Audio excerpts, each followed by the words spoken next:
run away. Del Shannon from 1961, Runaway. Of course, sadly blew his own brains out in 1990 with a shotgun, lest we forget.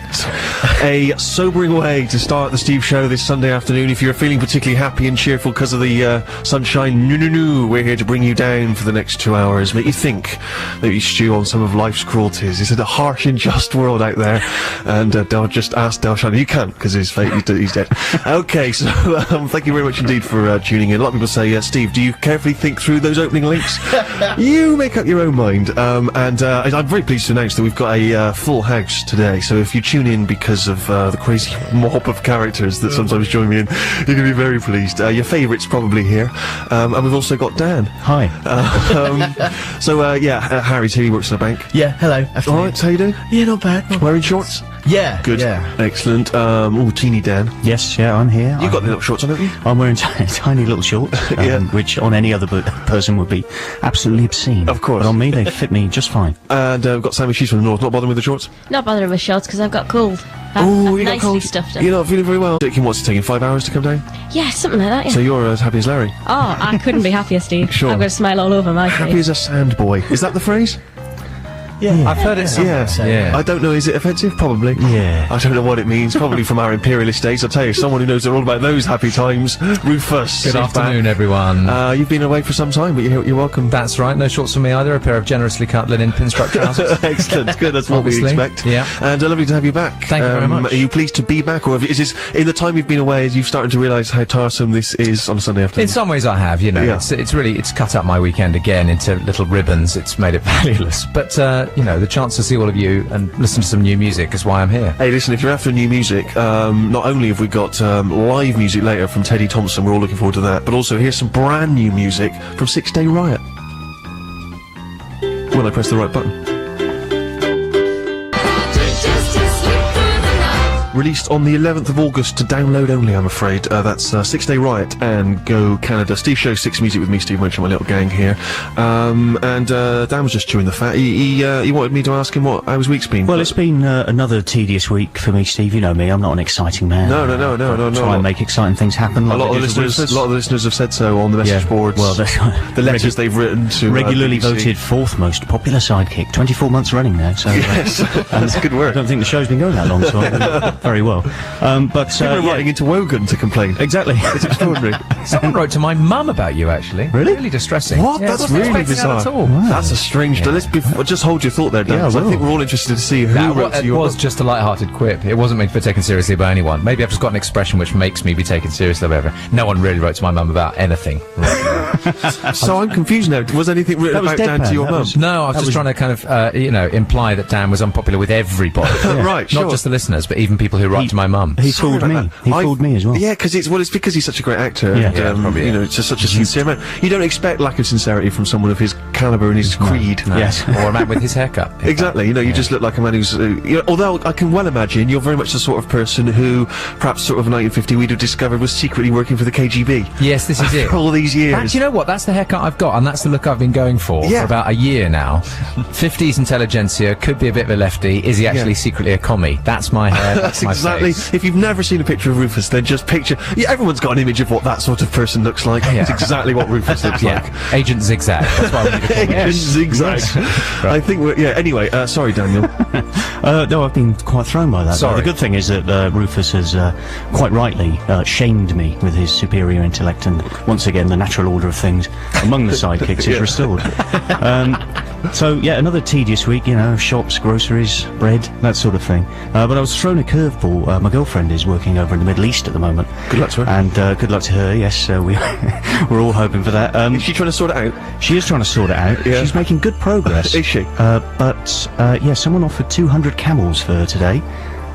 What? Yeah. Really? Is this another witticism that I'm not picking up on? No, this is straight up. You can take me at face value. I can't act like Rufus. No, she was offered 200 camels for her. How does that play itself out? I don't know. You see, I think obviously I'll probably have to share the camels with her parents because Sure. I don't think I can claim ownership of my girlfriend. That would be wrong. It's the 2000 and noughties. Yeah. And also, I think it's a terrible a terrible deal, obviously. Let me just say that. I'm not contemplating it for a minute. But it's a lot of camels. That is a lot of camels. She was up Mount Zion, and some guy said, 200 camels for you. Who gets the 200 camels? That's what I'm confused about. I could understand someone offering you 200 camels for her. Yeah. But someone offering her 200 camels for herself. Yeah, That's well, what's throwing me. I think Where do the camels go? They've basically assumed that she is the property of a man, and thus your will owner. will supply the owner of my girlfriend with 200 camels. And do you actually take physical delivery of the camels, or is it like a futures? We'll contract iron out for the small camels? print later on. I'm not too sure about that at the moment. I've got no outdoor space where I live. And it's a lot of camels. But again, I'm not even considering it. It could be It's a one lot of those camels now. when you donate a donkey to someone in the third world as a gift. So maybe the donkeys are already elsewhere. They're in a donkey sanctuary. Right, They're okay. tilling land somewhere. But every so often you get a little photo and a certificate of it, just to say, this is what you traded your girlfriend for. Because you're snorting with derision down at the figure of 200 camels, but every time you say it, you go, but it is a lot of camels. What we want to know is how many camels is going to tip the balance. Because 200, we're going, no way, no way. 400? I said to Jude earlier that even if you get a few ropey ones, you're going to get at least 180 good camels. I'm not considering this offer. Yeah. I'm definitely not I going don't to know. sell my I think you're wrong girlfriend. to not consider I it. don't own her, but it is a lot of camels. Could I do a lot with that? Are they useful? I'm worried. Is this actually still going on, or are you being a bit racialist? Are you telling me the that information I've got is at Some face value. generic Middle Easterner up a mountain offered 300. Tell me, 200. 200. It's gone up 100. 300 camels in my mind is a done deal. It's a no-brainer as far as I'm concerned. What with my my camel racing championships, the Steve Merchant camel racing championships that I'm looking to organise next year.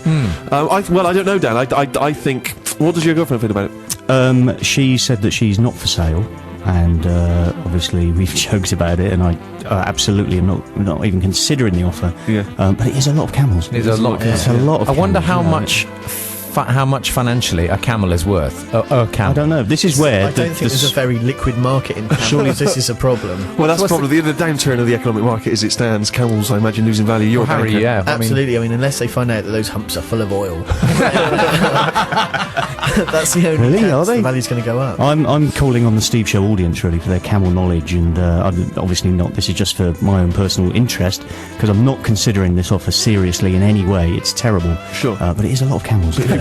If people want to get in touch and give you their views, they can. Text us on 64046 or email stephen.sixmusic@bbc.co.uk. Lovely, that lady. Pops in every week just to do that. What's your musical choice, Dan? My musical choice, I've been waiting all year to play this, and it's just not been hot enough. But finally, the temperatures have risen enough. It's a new reggae artist called Mr. Bob Marley. Sure. You may or may not have heard of him, but I think he's going to do great things. And many, many years ago, he was working with the legendary producer Scratch Perry. And I'm not just saying it to be fashionable that his early work was better than his later work. It's a brilliant record. It's a great summer tune.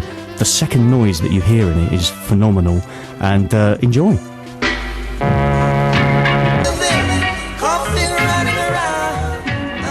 Dan's musical choice on this week's Steve Show. Remind us, Dan, what it was. That was Mr. Brown, Bob Marley, and that's available. There is an album called Bob Marley versus Lee Scratch Perry, The Best of the Upsetter, which was the in-house band of Lee Scratch Perry. Not too difficult to find, and it's sensational. If you like that tune, then there's plenty more where that came from. Thank you very much indeed. Do you remember that old music magazine called Vox? Do you remember that? I don't know when that stopped being out, but they used to give away the free CDs, the free tapes, stuff like that. Yeah. Obviously, I've collected them and kept them in the Steve archive. I was rummaging through there the other day, and there was one off, must have been Vox 1993, something like that. Yeah. And there was a good selection of stuff on there, a bit of Ice Cube and some stuff like that, but also cracking cover version from My Bloody Valentine.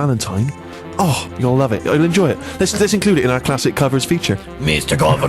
Thank you.